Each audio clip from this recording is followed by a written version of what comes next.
Il nous faut d'abord aborder la lutte pour la dignité. Ce front où se défait l'aliénation et où s'inventent les alternatives décolonisées.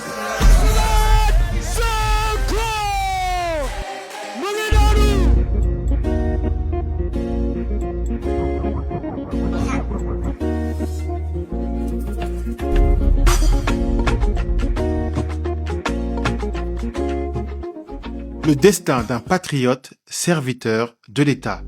Inspecteur des impôts et domaines, Ousmane Sonko gravit les échelons. Chef de section, vérificateur fiscal, auditeur interne, il rédige la première charte de déontologie de la DGID, le premier plan stratégique et le premier rapport sur les dépenses fiscales du Sénégal. En 2005, il fonde le SAID, le syndicat autonome des agents des impôts. Il en devient le premier secrétaire général. Il dénonce les dérives, les anomalies, les manquements. La transparence devient son combat. Heureusement, nous sommes dans une situation très fâcheuse où c'est des combines et des complots au sommet de l'État et particulièrement au ministère des Finances qui rejaillissent sur le fonctionnement de ces services qui sont quand même stratégiques. Les impôts et domaines, c'est peut-être presque 80% du budget de l'État. La naissance d'un projet politique. En 2014, le manifeste fondateur, l'appel aux patriotes, pose les bases d'un discours souverainiste assumé. Les références à Mamadou Dia, Cheikh Anta Diop et Thomas Sankara installent d'emblée le parti dans une filiation intellectuelle forte. Avec d'autres patriotes, ils fondent PASTEF, un parti qui place l'éthique, la souveraineté et la justice au cœur du débat. En 2015, Ousmane Sonko s'impose comme une figure nationale à laquelle s'identifie le peuple. Ses prises de position courageuses trouvent un écho auprès des populations. Il engage deux combats. Celui contre les accords de partenariat économique, APE, qu'il qualifie de cheval de Troie, néocolonial, car chiffres à l'appui, il démontre comment leur mise en œuvre menace la capacité du Sénégal à protéger son marché intérieur. Et celui pour une Afrique souveraine qui doit interroger sa monnaie imprimée chez l'ancien colon. À partir de 2015, les premières cellules numériques militantes, les coordinations universitaires et les réseaux de la diaspora se structurent.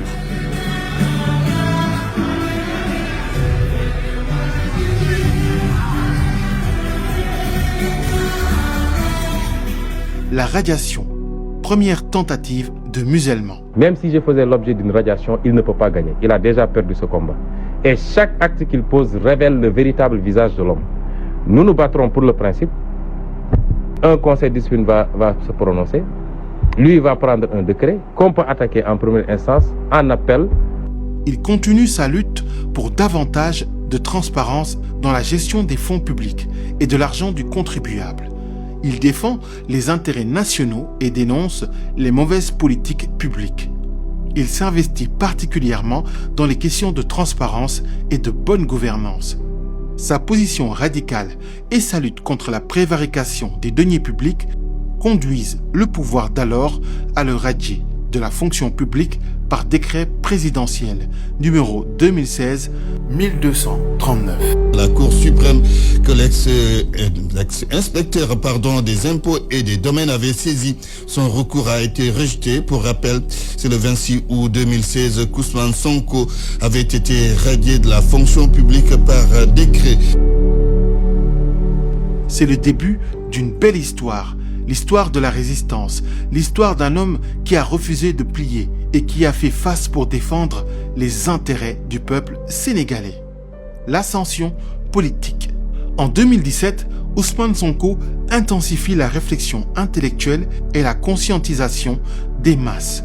Il publie Pétrole et gaz au Sénégal, un livre qui expose les failles de la gouvernance des ressources naturelles par le pouvoir en place. La même année, il devient député. Le peuple découvre un homme libre, rigoureux, méthodique et intransigeant. En 2018, il présente Solutions pour un Sénégal nouveau. Le projet qui éveille les consciences, il est le symbole fédérateur des patriotes. Le mouvement devient masse. Il entame une tournée de la diaspora, États-Unis, Canada, Europe. La diaspora se lève. En France, il remplit la salle mythique du Dock Pullman à Saint-Denis lors d'un grand rassemblement de la diaspora où des milliers de patriotes venus de toute l'Europe montrent une Afrique tournée vers son destin. Les cadres sénégalais se mobilisent autour de Sonko et le MONCAP, Mouvement national des cadres, voit le jour. Le projet poursuit son chemin et la diaspora devient un pilier financier et centre stratégique de communication. Les tentatives de musellement se multiplient, mais Ousmane Sonko, appelé affectueusement Pros par les patriotes, reste debout. Il est droit résolument vers la prochaine échéance électorale, la présidentielle 2019. Man Ousmane Sonko maa ngi wax peuple sénégalais que je suis officiellement candidat à l'élection présidentielle 2019. Les mouvements comme JPS, Mojip, MONCAP, Magou Pastef, qui ont aussi joué un rôle important dans cette histoire collective, prennent forme. Le projet, une force majeure qui marque la présidentielle 2019. Plus jeune candidat parmi ceux à la course, il termine 3e avec 15,67% des suffrages. Il fait une percée spectaculaire. Pastef s'impose comme la principale force d'opposition. Le discours souverainiste du président du parti retient l'attention des jeunes. Les jeunes répondent à l'appel « Patriotes, levons-nous ». En janvier 2020, le parti célèbre son anniversaire dans une ambiance de montée en puissance. Les coordinations se renforcent, la communication se professionnalise, l'implantation dans les communes s'approfondit. Pastef s'impose progressivement comme la première force militante numérique du Sénégal et l'opposition la plus mobilisatrice.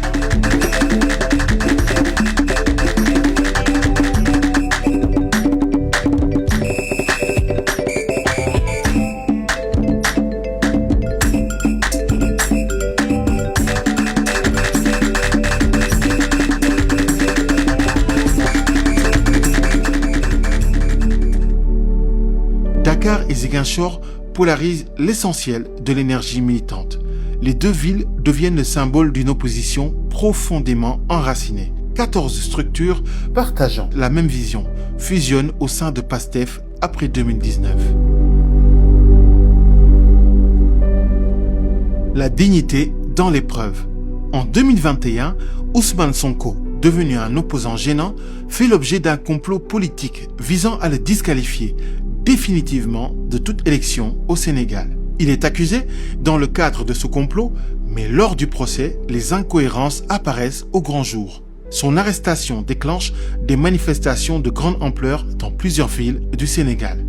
La jeunesse est déterminée à faire face, à faire bloc, à refuser l'injustice et la dérive autoritaire. Nous sommes là aujourd'hui pour lancer un message fort au président Macky Sall, pour lui dire que nous n'accepterons pas aujourd'hui que Sonko soit sacrifié comme on l'a fait avec les autres opposants. Sonko est un patrimoine national qui porte un projet de société pour sortir le Sénégal dans l'ornière. Nous n'accepterons pas aujourd'hui qu'il soit bâillonné, qu'il soit intimidé, qu'il soit persécuté ou bien mis en prison comme on l'a fait avec les autres.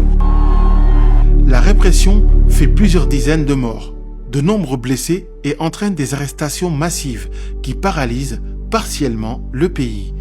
Ces événements radicalisent les patriotes et renforcent la stature nationale et internationale de Sonko.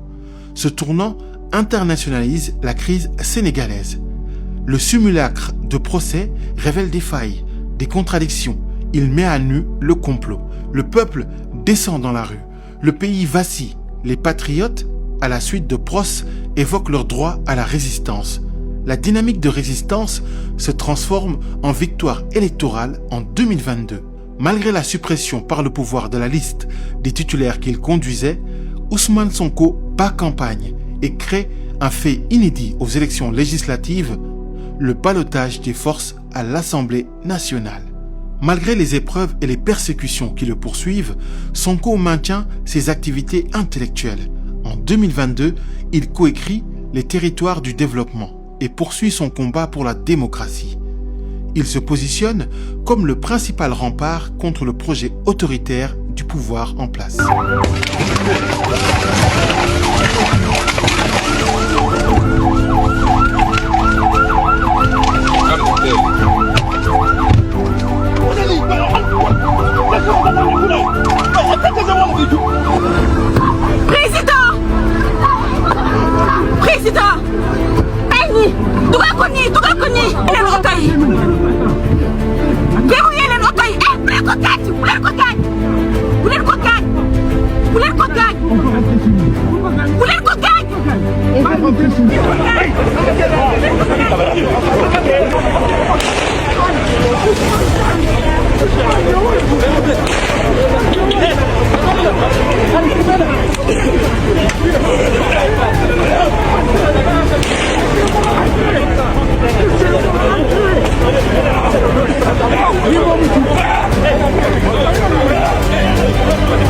Le génie politique de Sonko, le triomphe historique. L'année 2023 est marquée par une escalade répressive sans précédent. Le président de PASTEF est violenté et arrêté après 56 jours de siège autour de son domicile. Face à la montée en puissance de Sonko, les procès se multiplient. Les manifestations se heurtent à une répression sévère, une répression sanglante. Plusieurs jeunes sont tués, certains mutilés, des responsables arrêtés et les restrictions médiatiques se durcissent. PASTEF est dissous, Sonko est emprisonné. Mais depuis sa cellule, il parle au peuple, qui entame une nouvelle forme de résistance avec le mythique refrain « Sonko Namnal ».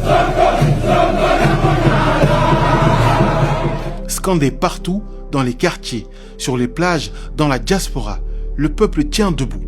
Radié des listes électorales, empêché de se présenter, Sonko prépare pourtant l'avenir. Dans des vidéos prémonitoires, il désigne un homme, Bassirou Diomaye Faye. Bassirou Diomaye Faye, la tante. Sonko Moy Diomaye trouve immédiatement l'adhésion du peuple qui place une confiance inébranlable en Ousmane Sonko. Le 24 mars 2024, Bassirou Diomaye Faye est élu président de la République dès le premier tour, avec plus de 54% des suffrages exprimés. Une victoire historique pour PASTEF, une revanche démocratique portée par le président Ousmane Sonko. En avril, Bassirou Diomaye Faye devient officiellement président et nomme Ousmane Sonko Premier ministre. Le mouvement entre alors dans une phase nouvelle, celle de la gouvernance, de la transformation institutionnelle et de la mise en œuvre concrète du projet. Avec en ligne de mire ses combats fondateurs, la souveraineté monétaire, la renégociation des accords économiques, la restauration de la dignité nationale. Les ressorts d'un succès inédit, l'héritage d'une révolution assumée. De Saint-Louis à Ziguinchor, de Dakar à Tambacounda, de la DGID à la primature, des territoires du Sénégal à la diaspora, des salles de classe aux salles de meeting, Ousmane Sonko a tracé un chemin fait de rigueur, de courage et de sacrifice. Un chemin qui change le Sénégal, une posture qui le place parmi les 20 personnalités les plus influentes du monde. PASTEF a révolutionné la communication politique sénégalaise. Par un usage pionnier des réseaux sociaux, le parti a imposé dans le débat public un discours souverainiste structuré qui continue d'inspirer une génération entière. L'histoire du président Ousmane Sonko est devenue celle d'une mobilisation populaire ininterrompue, celle d'une jeunesse qui a assuré une vigie citoyenne, l'écho des luttes panafricaines contre l'asservissement. L'histoire de PASTEF, c'est l'histoire d'Ousmane Sonko, c'est le destin d'un patriote, le souffle d'un peuple. 2026, le congrès, le premier congrès historique, un tournant décisif pour la révolution. Son gardien veille. PASTEF, un parti, une histoire qui s'écrit.